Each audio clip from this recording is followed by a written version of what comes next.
Good evening and welcome to tonight's episode of Disputable. On tonight's show we'll be exploring the supposed benefits of yoga, homeopathy and acupuncture. And we'll ask the question, are there any scientific proven benefits of these treatments for various ailments and illnesses? But first we sent the crew out and about to ask your opinions on such remedies. But I think it always comes back to psychology at the very end of the day, and I'm not actually sure if it does work. For myself, I suppose, if you're stressed or something, a big believer in exercise would actually work. It is scientifically proven, and you do feel good after it. But in terms of yoga or any kind of alternative medicines and acupuncture, there's no actual facts that will actually back it up. So my personal opinion, I think it would be a lot of it would be in the head, and it'd be kind of have a placebo effect, I suppose. My auntie does Reiki, and she seems to think it works, and so does my cousins, and they go to bed every night like putting their hands across their chest and making them feel full in life and all this stuff. But she did it on me one day and I nearly burst out laughing at her. The rest of my family don't think it's real at all. I was with a few different chiropractors. No, I wouldn't.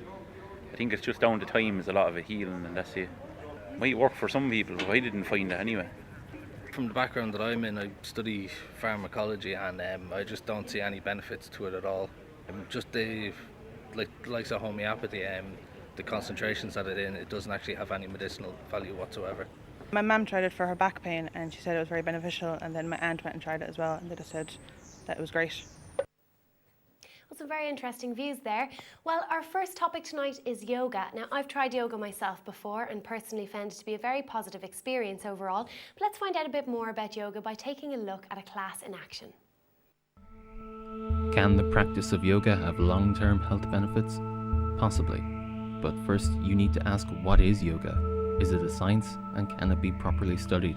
Its origins in 6th century India are shrouded in religious mysticism, some of which are still adhered to today. Opinion on what yoga means varies from instructor to instructor. Could these ambiguities be distorting proper scientific assessment? Well, as they say, there are two sides to every story.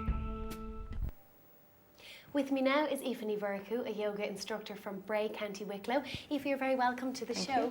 Why did you decide to start teaching yoga?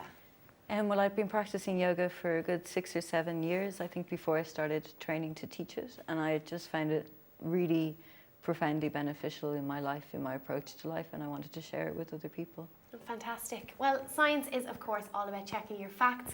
So please welcome to the show Vic Sprake, our residential critical thinker. Welcome back to the show, Vic. Hello. I'll start with you, Aoife. Is there a science behind yoga?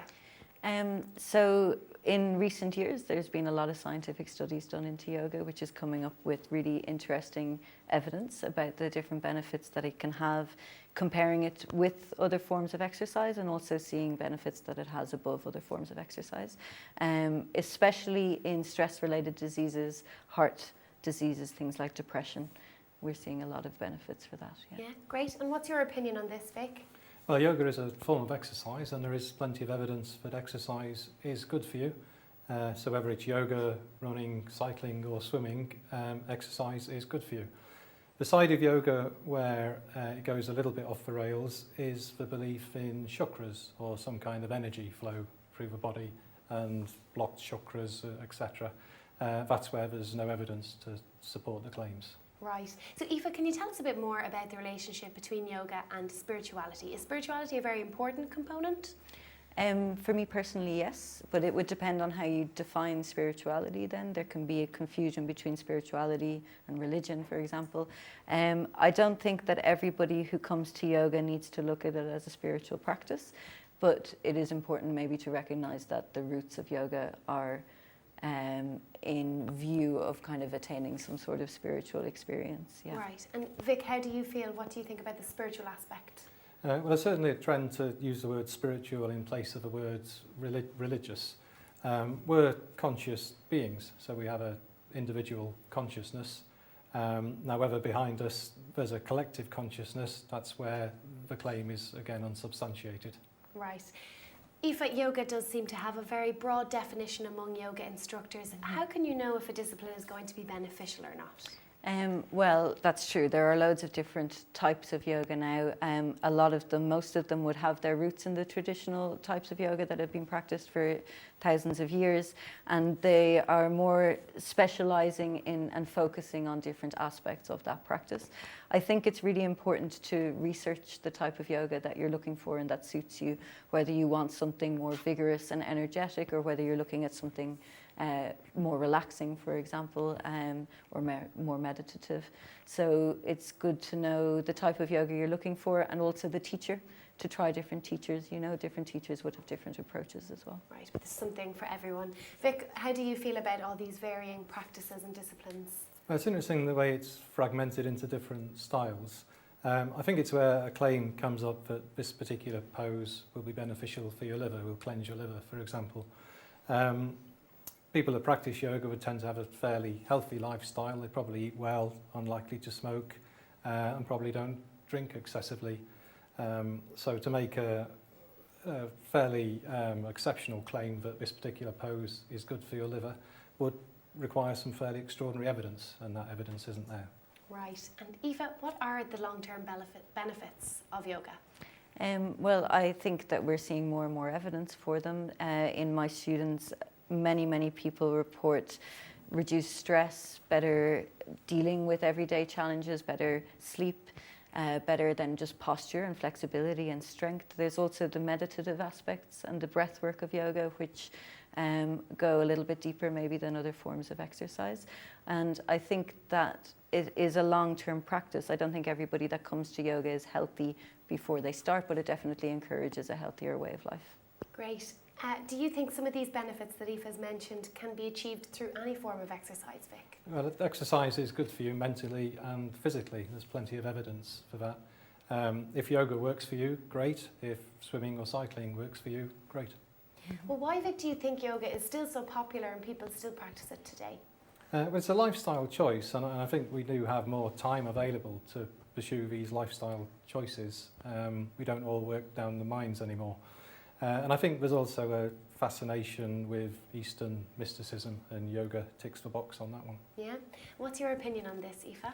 I agree that people are interested in Eastern philosophies nowadays. I think it's more because we're trying to move away from the more materialistic and competitive consumer way of life that we have in the West.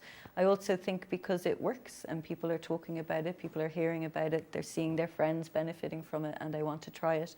And they're maybe not as interested in competitive sport, or they want something that also goes deeper than simply swimming or running, and that brings you deeper into yourself. Great. Well, thanks so much for joining us, Aoife. If you're interested in yoga classes, you can visit the Olive Tree Studio in Bray. Now, after the break, we'll be talking about homeopathy and acupuncture, so see you then.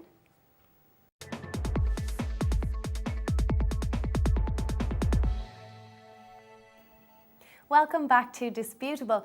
Now, our next topic this evening is homeopathy, a holistic medicine that is created by the dilution or potentization of naturally occurring substances. Here's a demonstration of that process.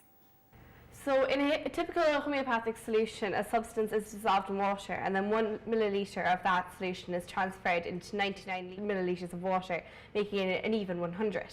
But according to principles of homeopathy, the legal potent remedy is 1 on the X scale, meaning 1 parts ingredient to 10 parts water or alcohol.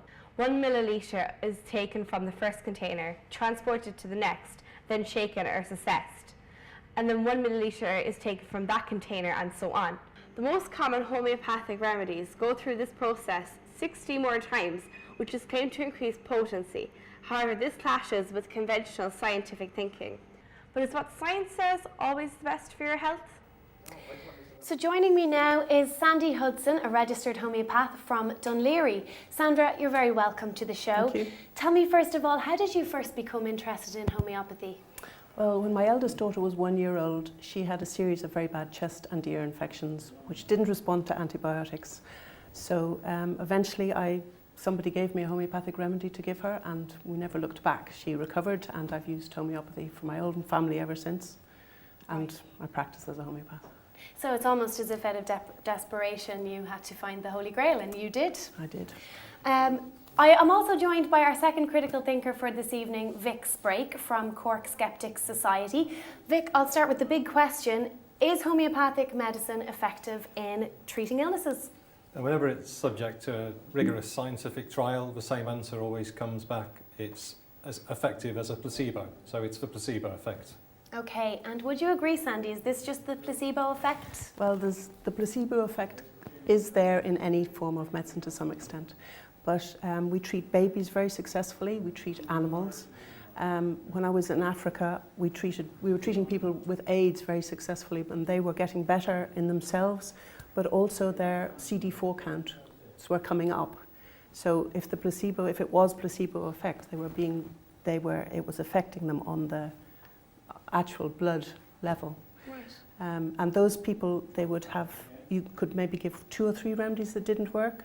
So, I mean, that would be a situation where the placebo you'd think would be very strong because, the white doctor coming from outside giving the pill. But people didn't always improve until they got the remedy that suited them. Right. And then you'd see the CD4 level coming up.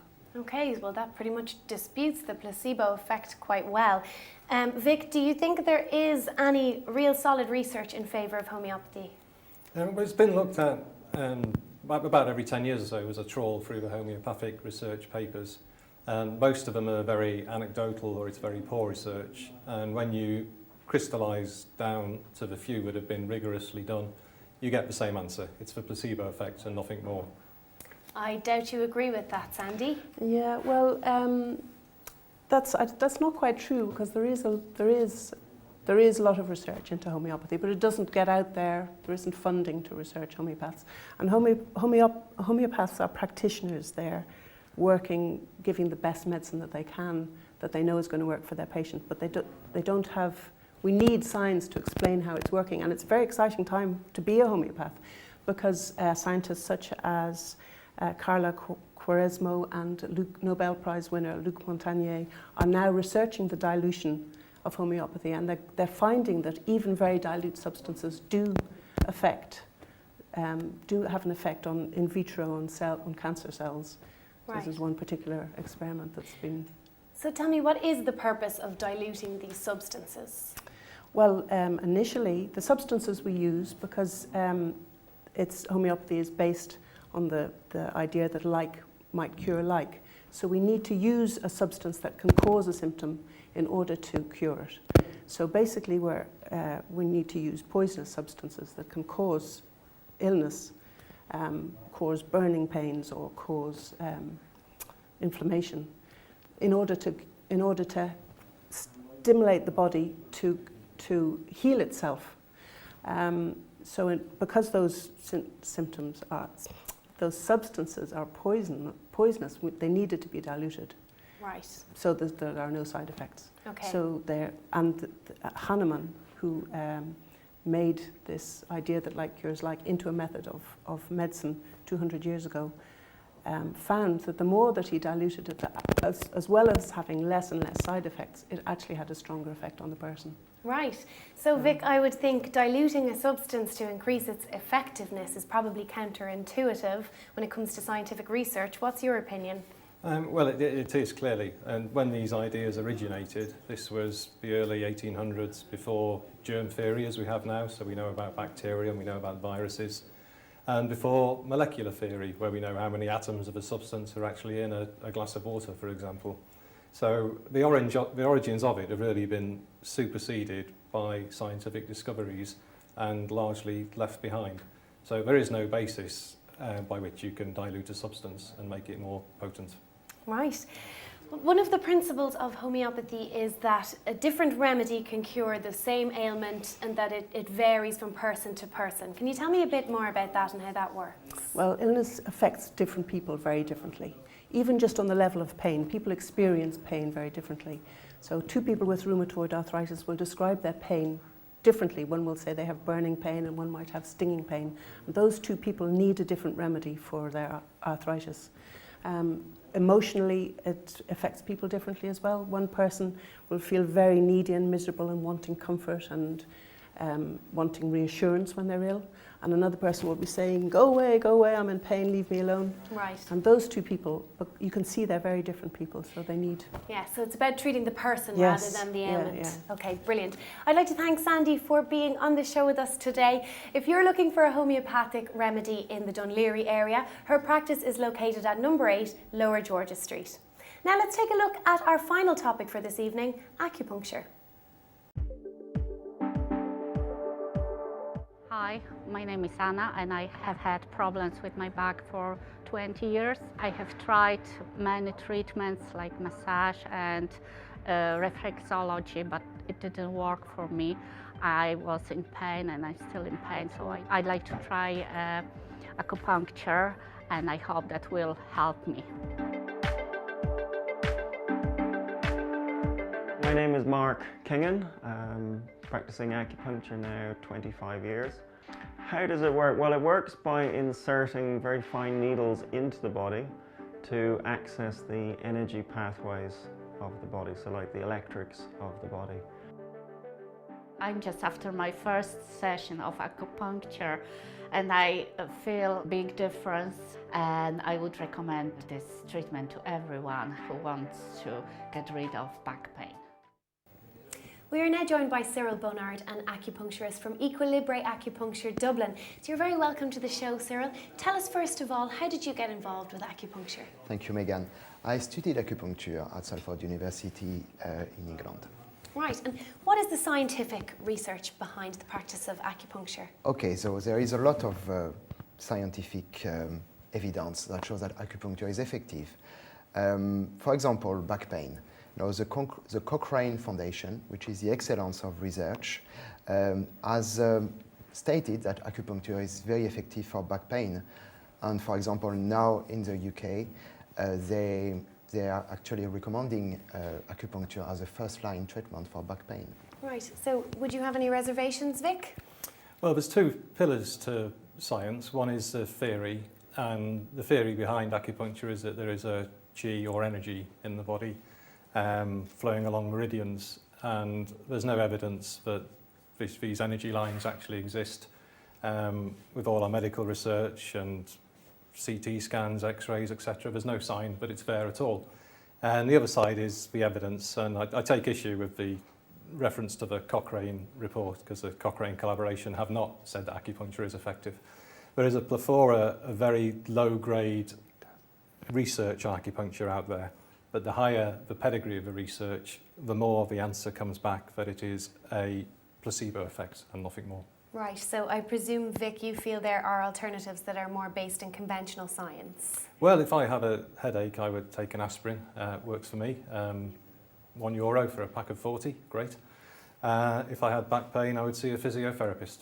Right, so Cyril, what do you think about the alternatives to acupuncture? Well, of course, there is conventional medicine, and I would say acupuncture is an alternative to conventional medicine. After to take Vic's example of headache, all paracetamol does on painkillers is to numb the pain. Now, acupuncture is treating the cause and the symptom of the problem. And here it is. It's safe, it's natural, it's effective, and yes. Right, so Vic mentioned qi. Can you tell us a bit more about qi and its relation to acupuncture? Okay, yes. So qi and energy. So qi is a concept. In Chinese medicine, the pictogram that represents qi represents the different aspects of qi. So it goes from the very coarse to the very light or ethereal. To take an example in the body, the lung qi is the oxygen that we breathe. The stomach qi is the nutriment that we absorb through digestion. In relation to acupuncture, the needles have an effect. We put the needles between the structures, and it has an effect on the polarity, and it sends a tiny electric current, tiny messages to the rest of the body. Right. What are your thoughts on qi, Vic? Well, when we look for it, it doesn't exist, and it seems to have introduced the notion that it's an electric current now. Again, there's no evidence for that at all. Right. Cyril, can you explain the physical process in acupuncture for treating something like infertility? Okay, so infertility, it's represent many different, I would say, disease or problem. It could be polycystic ovary syndrome, it could be endometriosis, it could be a problem, a physical problem with the uterus, with the genitals. So it's very, it's a broad subject. After, in Chinese medicine, the way we look at it, when we're making our diagnosis, we're looking if there is, I don't know, stagnation of qi or stagnation of blood, which is better, or too much heat or some cold in this area, in the genitals. And then the treatment will be to warm up, cool down, or eventually move and improve nourishment in the area. Right. Vic, what are your thoughts on treating infertility with acupuncture? Well, I think if somebody wants to pay whatever it costs for acupuncture treatment of infertility, they're welcome to do so. But it would be money poorly spent, and it would be far better treating proper medical diagnosis and medical cure. So would you say then, Vic, that maybe there are more physical than mental advantages, or mental than physical advantages to acupuncture? It's a very powerful placebo, which is a mental effect. Somebody putting a needle into your body, an intrusive technique like that, is a very powerful placebo effect. And that is what you're seeing when it might cure a headache or a pain in the body. Right. And Cyril, what do you think? Is it more physical or mental?